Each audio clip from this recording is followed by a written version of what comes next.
WVUA News at 6 with your award-winning news team, Lynn Brooks, Philip Coleman, weather with Richard Scott, and sports with Gary Harris.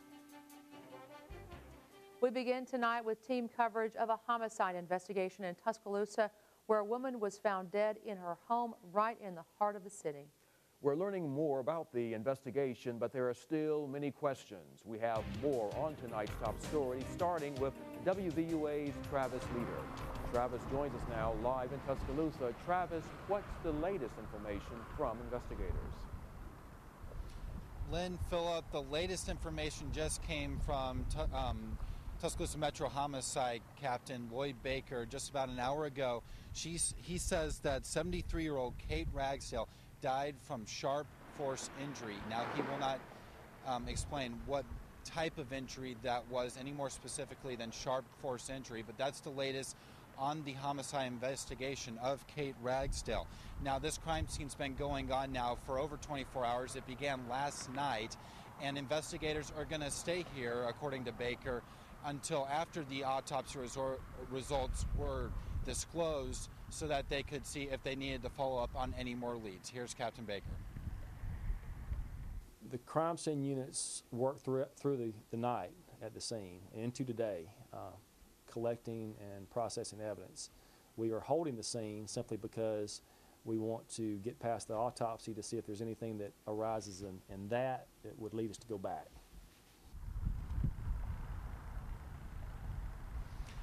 Now, Ms. Ragsdale was a well-known member of the community, and a lot of people are speaking out about her death and what type of person she was. And with more information on that, I'm going to bring in our other reporter, Jennifer Edwards, is here live with us now, and she's been on this all day today, finding out exactly what type of person Kate was. Jennifer? That's correct, Travis. I talked to a lot of people in the area, and they told me that she spent many years with the University of Alabama working there. After retirement, she spent a lot of her time doing volunteer work throughout the community. Today, those friends were remembering her life and the impact she had on theirs. I remember coming off the stage, and she just walked up to me and she said, "I'm really proud of you," which meant a lot because her being on the group that had hired me, you know, and I was just a young pup when I started and trying to just doggy paddle and find my way, for her to see that progression. So for somebody like her that had seen me go through all that, to be proud, it meant a lot to me. Kate Ragsdale served many volunteer hours and held many positions on the board for the West Alabama AIDS Outreach. She was part of the team who hired current Executive Director Billy Kirkpatrick. She won the Ray Taylor Service Award for Outstanding Community Member for AIDS-related activities. She was fantastic. She was smart. She was very loving to our clients and to our other board members. Before her retirement, the University of Alabama says most of her career was spent with UA libraries. UA Associate Vice President for University Relations, Deborah Lane, released this statement. Kate Ragsdale played a key role in the growth and development of the university libraries in her long career as planning officer, and remained actively involved with the UA Retirees Association since her retirement in 2006. Our thoughts and prayers are with her family and friends during this difficult time. Kirkpatrick says he believes everyone will remember Ragsdale for her big heart. You know, all the other volunteer work that she was involved in, like, you just see what kind of person this was, what kind of loving, caring individual that Kate really was.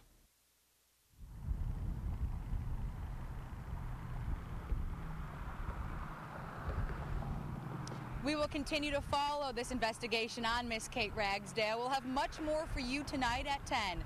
Reporting live from the Highlands in Tuscaloosa, Jennifer Edwards, WVUA News. Lynn, Phillip. All right, thanks, Jennifer. The class action trial from the BP oil disaster has begun. BP has already paid out billions to settle hundreds of thousands of claims, but talks to resolve the rest broke down. BP is fighting to limit the financial penalties it faces. The judge has broken the trial into two phases. Phase 1 will focus on the actions that led up to the explosion. Phase 2 will determine the financial penalties BP and others will face for violating the Clean Water Act and the Natural Resource Damage Assessment. A sandy white stretch at Gulf State Park could become the site of a large hotel and conference center. Bills pending in the legislature would allow the state to use money from BP's Gulf Oil Spill Fund to build a conference center and let a private developer build an adjoining hotel. Republican sponsors of this bill say the goal is to create an upscale site on the Alabama coast to attract conventions. Vice President Joe Biden and his wife are headed to Alabama this weekend. Organizers of Selma's annual Bridge Crossing Jubilee say the couple will attend a unity brunch and participate in the annual crossing of the Edmund Pettus Bridge next Sunday, March 3rd. The Bridge Crossing Jubilee celebrates the Selma to Montgomery Voting Rights March that led to the passage of the 1965 Voting Rights Act. West Alabama is also an area rich with history from the Civil Rights era. And the Mount Hermon Church celebrated this part of history with special guest honorees who are continuing to pave the way. One of those was the Reverend Dr. Jonathan McPherson, who marched for freedom during the 1960s. In April of 1963, Birmingham police arrested him along with Dr. Martin Luther King Jr. Also honored there at the Mount Hermon event was Dr. Eddie Thomas, the first African-American principal at Tuscaloosa High School. Dr. Thomas says Tuscaloosa should always be working toward progress. Just all of us, let's keep moving forward together in Tuscaloosa City, Tuscaloosa County, West Alabama, state of Alabama, and the nation. Let's keep moving forward so that we can be the role model for democracy in the United States of America. And the Reverend Dr. McPherson has also wrote a book about his life called Drum Major for God. You can learn more at our website. That's WVUATV.com. Click on Numbers and Links. Bullying has become a nationwide issue for parents and educators all across the country.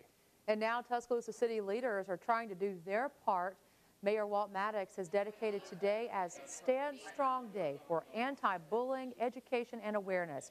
It's all part of the I Can campaign in partnership with Tuscaloosa City Schools to combat bullying in the Tuscaloosa area.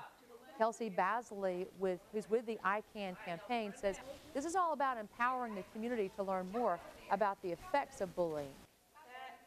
I Can operates on the premise that students can do several things to prevent school bullying and even cyberbullying. We want to empower these students, especially the middle school students, and by doing so, we want to empower the community to learn more about bullying and increase their awareness. Happy Stand Strong Day! Eastwood Middle School hosted a banner hanging event where more than 600 students signed their pledge to unite and end bullying. Still ahead, time is running out for a deal on Capitol Hill or Bill.